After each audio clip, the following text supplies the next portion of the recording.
देश की बहस में आपका एक बार फिर से स्वागत है। हम बात कर रहे हैं बंगाल में चुनाव के बाद हो रही राजनीतिक हिंसा पर। भारतीय जनता पार्टी का आरोप है कि टीएमसी के कार्यकर्ताओं ने उसके कई सारे कार्यकर्ताओं को मौत के घाट उतार दिया, बीजेपी के दफ्तर जला दिए।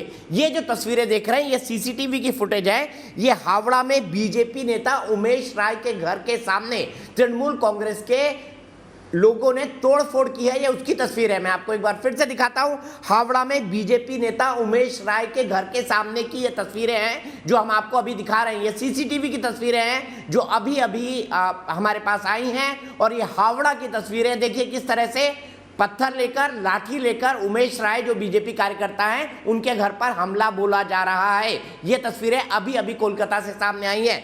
सीधे चलता हूं। अवधेश कुमार जी ने कहा था कि क्या इसके पीछे कोई सांप्रदायिक रंग है, लेकिन सुबीर भौमिक जी उससे एग्री करते हुए नहीं दिखे थे। अवधेश जी, सुबीर जी का कहना है कि इसके पीछे कोई सांप्रदायिक कलर नहीं है।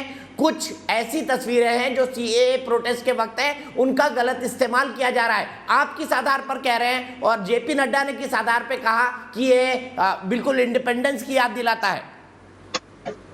देखिए दीपक जी, जेपी नड्डा ने कैसे कहा मैं उस पर नहीं जाऊंगा। सुबीर जी के बातों से हम लोग पश्चिम बंगाल और बांग्लादेश वगैरह की खबरें सुनते रहे, उसका इस्तेमाल भी किया अपने जीवन में। लेकिन अभी जो उन्होंने बोला, जिस ढंग से हिंसा का सरलीकरण किया, थोड़ा मुझे उससे कष्ट भी हुआ है। और मैं वो मानता हूं कि वो संपूर्ण तस्वीर नहीं है। ये बात सही है कि 24 परगना में आईएसएफ के कार्यकर्ता भी मारे गए। ये भी बात सही है कि एक कार्यकर्ता तृणमूल का भी मारा गया है। लेकिन जब आप हिंसा करने जाएंगे तो सामने वाला भी आपको ऐसे नहीं छोड़ेगा। अगर उसके पास ताकत है तो एक दो लोग आपके मरेंगे। पहली बात जो मैं ये कहना चाह रहा हूं कि ये जो हिंसा है, ये मैं खासकर सुबीर जी को याद दिलाता रहूंगा कि जो कल्चरल डिस्टिंक्शन की आप बात करते हैं, सांस्कृतिक विशिष्टता की, वो सांस्कृतिक विशिष्टता इस ढंग के विभत्स हिंसा का स्वरूप ले चुकी है। ये दीपक जी इस मायने में कि लोग हिंसा कर रहे हैं, राज्य का कोई हस्तक्षेप नहीं है, तो ये भिन्न रूप में, एक डिफरेंट रूप में ये राज्य प्रायोजित हिंसा मानी जाएगी। ये नहीं कह सकते। ये जैसे 1984 में सिखों का कत्लेआम हुआ, एक दूसरा पक्ष है। लेकिन उस समय भी दिल्ली में यही हुआ कि जब कांग्रेस के लोग हिंसा कर रहे थे, गृह मंत्री फोन बंद करके बैठ गए थे, पुलिस ने छूट दे दी थी और 12, 13, 14 घंटे में कत्लेआम हो गया था। वहां भले कत्लेआम नहीं हुआ है। तो इस नाते ये राज्य प्रायोजित हिंसा है, राजनीतिक हिंसा है, लेकिन ये सामान्य नहीं है। दूसरा, जो सुबीर जी कह रहे हैं कि इसका कोई सांप्रदायिक रूप नहीं है, मैं कहता हूं कि आप जरा उन खबरों को देखिए। एबीपी ठीक है कि वो आरएसएस का विंग है। पूरे देश के लिए कलंक है। आप देश के लिए कलंक है। कलंक, अरे देश के लिए आप लोगों ने जिस ढंग से कलंकित किया है पश्चिम बंगाल। मानव जी सुन लीजिए ना प्लीज। आप दोनों एक दूसरे पर चिल्लाएंगे, यहाँ पर सबको अपनी बात कहने की आजादी है। मानव जी आपकी भी बात सुनिए, अवधेश जी की बात सुन लीजिए ना। अधिकार नहीं है। आप नैतिक अधिकार खो चुके हैं बोलने का, नैतिक अधिकार खो चुके हैं बोलने का। सुबीर साहब, मैं 1 मिनट आ रहा हूं आपके पास, आप ही के पास आना था मुझे। मानव जी सुन लीजिए ना, अवधेश जी की बात सुन लीजिए प्लीज। नहीं सुनेंगे। मैं मानव जी से तू मैं करने नहीं बैठा हूँ, क्योंकि ये चिल्ला के आवाज बंद करा रहे हैं। आप आवाज बंद कराना चाहते हैं। कहाँ है प्रशासन? आपकी प्रशासन कहाँ है? आपके 215 विधायक कहाँ है? आपके एमपी कहाँ है? आपके मुख्यमंत्री कहाँ है? सड़कों पर क्यों नहीं आए अभी तक हिंसा को रोकने के लिए? इस समय जो सबसे ज्यादा आवश्यकता है, सुन लीजिए, वीरभूम के कानून में मैं फिर नाम लेना नहीं चाहता था, लेकिन 1000 से ज्यादा हिंदू पुरुष और महिलाएं वहाँ फील्ड में रहने को मजबूर है। नदिया जिले में यही स्थिति पैदा हुई है। कांग्रेस के जतिन प्रसाद का ट्वीट देख लीजिए कि मुर्शिदाबाद और मालदा में। मानव जी प्लीज, मुझे ऑडियो डाउन करना पड़ेगा, ऐसा मत करिए प्लीज। Manav ji please. आपको मानना नहीं दीपक जी, आपको इनको रोकना होगा। ये अवधेश जी कंक्लूड करिए प्लीज। ये भाईचारे नहीं, सवाल है कि ये चिल्लाएंगे तो कंक्लूड नहीं होगा। इन्होंने पूरे पश्चिम बंगाल के, अरे आप चुनाव जीत गए हैं, चुनाव जीत गए हैं, थोड़ी मर्यादा, थोड़ी बड़प्पन दिखाइए।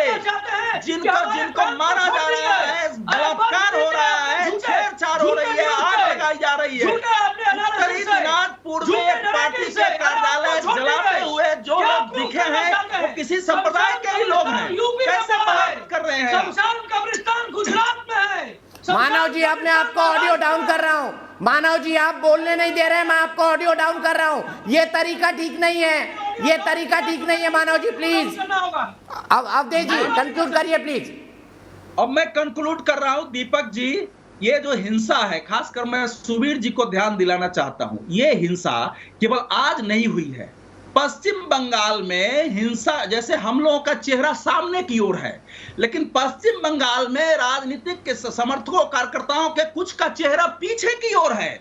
वो चुनाव के दिन मतदान केंद्र की ओर नहीं दिखता है, लेकिन मोहल्लों में, गांवों में वो चेहरे से वो एक आतंक का चेहरा होता है कि भैया अगर मेरे समर्थन में वोट डालना है तो आना, नहीं आओगे तो फिर हमारा चेहरा सामने आएगा मतदान खत्म हो जाने के बाद। और वो चेहरा सामने निकला है इस समय। वो एक आतंक का खूंखार चेहरा है, उसमें सांप्रदायिकता भी है, और वो ममता जी ने स्वयं अपने व्यवहार से पैदा किया है। इसलिए सुबीर जी हो, पश्चिम बंगाल के भद्रजन हो, हमारे आपके जैसे लोग हो, वो चाहे हिंदुओं की सांप्रदायिकता हो, मुसलमानों की सांप्रदायिकता हो, यह समय है उसका डटकर मुकाबला करने की, और कि साधारण पॉलिटिकल वायलेंस का के सुबीर साहब एक छोटा सा कमेंट, जरा पराजिता जी के पास जाऊंगा। एग्री करते हैं आप अवधेश जी से कि नहीं करते? अवधेश जी से मैं पूरी तरह से एग्री करता हूं एक बात पे, कि जो हिंसा हो रहा है इस पे काबू पाना स्टेट का फर्ज बनता है। हम सिर्फ इतना ही कह रहे थे, एक जगह ही हमारा डिफरेंस है। ये हमने जो दूसरे वो पिक्चर्स का बात का वो अलग है। वायलेंस हुआ है, 11 लोग मारे गए कम से कम हमारे हिसाब से, उसमें मुसलमान भी शामिल है, हिंदू भी शामिल है, पॉलिटिकल पार्टीज के लोग भी शामिल है, सब तरह के। बट ज्यादातर वायलेंस जो है वो रूलिंग पार्टी की तरफ से है, इसमें कोई शक नहीं, और इस पे काबू पाना बहुत जरूरी है। बट मैं इसको पॉलिटिकल वायलेंस मानता हूँ, कम्युनल वायलेंस मैं मानने को तैयार नहीं हूँ। सेकेंडली, ये याद दिलाऊं आपको, जो लोग कहते हैं कि पश्चिम बंगाल को बांग्लादेश नहीं होने देंगे, बांग्लादेश में शेख हसीना आज धुलाई कर रहे हैं। हिफाजत इस्लाम, जिन्होंने मोदी जी के विजिट के टाइम में गड़बड़ पैदा किया था, 50 से ज्यादा लीडर को अंदर किया है। और परसों दीपक, आपको ब्रेकिंग न्यूज दे रहा हूं मैं, इंडियन प्रेस के पास ये सब होता नहीं है। बांग्लादेश के नेशनल सिक्योरिटी इंटेलिजेंस की तरफ से हमारे आईबी को, जिनके साथ उनका क्लोज कोऑपरेशन है, उन्होंने ये कहा है कि हमारे हिफाजत इस्लाम के कुछ रेडिकल्स, कुछ एक्सट्रीमिस्ट पश्चिम बंगाल और असम में घुसने वाले हैं। ये लोग हमारे नेट से भाग रहे हैं क्योंकि यहाँ उनका दमन हो रहा है। दीपक, याद रखिए, जितने बार शेख हसीना ने वहां ये इस्लामिस्ट रेडिकल्स के ऊपर क्रैकडाउन किया है, सब भागकर यहाँ आए हैं। यहाँ पर शेख मुजीबुर रहमान का हत्यारा भी यहाँ से पकड़ा गया है, सही बात है। मजीद हैंडओवर। तो ये जो चक्कर है ना, कि कह देना बहुत आसान है, बांग्लादेश आपसे इकोनॉमी में आगे चला गया, लॉ एंड ऑर्डर में शेख हसीना जिस ताकत के साथ इनके खिलाफ पेश ठीक आते हैं, अनफॉर्चुनेटली वो हमारे यहाँ नहीं देखने को मिला है। वो हमको यहाँ देखने को नहीं मिला है। आज के तारीख में ममता दीदी जीती है। ठीक है, इस पर एक अलग बहस रखेंगे सुबीर भाई, इस पर एक अलग बहस रखेंगे। जो एक्सट्रीमिस्ट बांग्लादेश से घुस रहे हैं, इस पर एक हम अलग से बहस करेंगे और इसको व्यापक ढंग से डिस्कस करने की कोशिश करेंगे कि इसका कितना खतरा है। लेकिन एक क्विक कमेंट मानव जायसवाल से। मानव जी, यहाँ पर सुबीरदा भी मान रहे हैं कि हाँ, स्टेट स्पॉन्सर्ड हिंसा है, आप क्या कहेंगे? मोटे तौर पर उनका शब्द है। जो ये मैं एक ही चीज बोलूंगा, ये सांप्रदायिकता की बातें ना करें। ये जो ढोंगी पत्रकार है ना, ये जो ढोंगी पत्रकार हैं, ये जो सांप्रदायिक फैला के इंडिया को दूषित करना चाहते हैं, बंगाल को दूषित करना चाहते हैं, बंगाल की अस्मिता को खंडित करना चाहते हैं, मैं उसका विरोध करूंगा। अगर आपने कहा इसको बंद कर, अपराजिता जी, एक क्विक कमेंट 30 सेकंड का। क्या ये कहना कि आजादी की याद आ गई, इंडिपेंडेंस के समय की हिंसा की याद आ गई, ये कहना गलत है जेपी नड्डा जी का, जो मानव जी कह रहे हैं? खिलाफ है और इसका हमने इस राजनीतिक हिंसा को बहुत संजीदगी से लिया है, बहुत गंभीरता से लिया है। हमारे कार्यकर्ताओं के जीवन का सवाल है, हम अपने कार्यकर्ताओं के साथ खड़े हैं। और मैं आपको सबको बताना चाहती हूं, भारतीय जनता पार्टी ने निर्णय लिया है कि कल से हम हर राज्य में तृणमूल कांग्रेस की गुंडागर्दी को सबके समक्ष रखेंगे, हर तरह का विरोध प्रदर्शन किया जाएगा, लेकिन सारा विरोध प्रदर्शन लोकतांत्रिक तरीके से होगा, शांतिपूर्ण तरीके से होगा। हम अनुशासित दल है, हम जानते हैं कैसे व्यवहार करना चाहिए। सीधे में बहराइच चलता हूँ अपराजिता जी, मैं रोकूंगा, वक्त मेरे पास बहुत कम है। सीधे बहराइच चलता हूँ, मेरे एक दर्शक जुड़ गए, राहुल राय क्या कहेंगे बंगाल की हिंसा पर? बहुत ही गलत हिंसा वहां पे हो रही है, सारी सोची समझी प्लानिंग के तहत हो रहा है।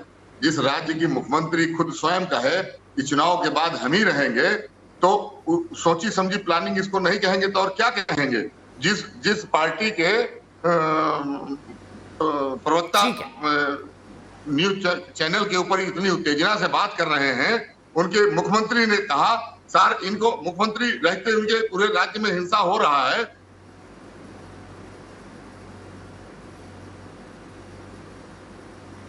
ठीक है राहुल राय जी, हम यहीं पे रुकेंगे। आपने कहा कि जो राजनीतिक पार्टी हिंसा में लिप्त हो, सवाल यहां पर यही है कि क्या राजधर्म ममता बनर्जी को नहीं निभाना चाहिए? राजधर्म वो निभाएंगी, ऐसा हमको पूरा भरोसा है। चलते चलते मैं आपको बता दूं, हमने सवाल पूछा क्या हिंसा बदले की कार्रवाई है? 90% हमारे दर्शकों का मानना है कि हिंसा बदले की कार्रवाई है। फिलहाल एक ब्रेक।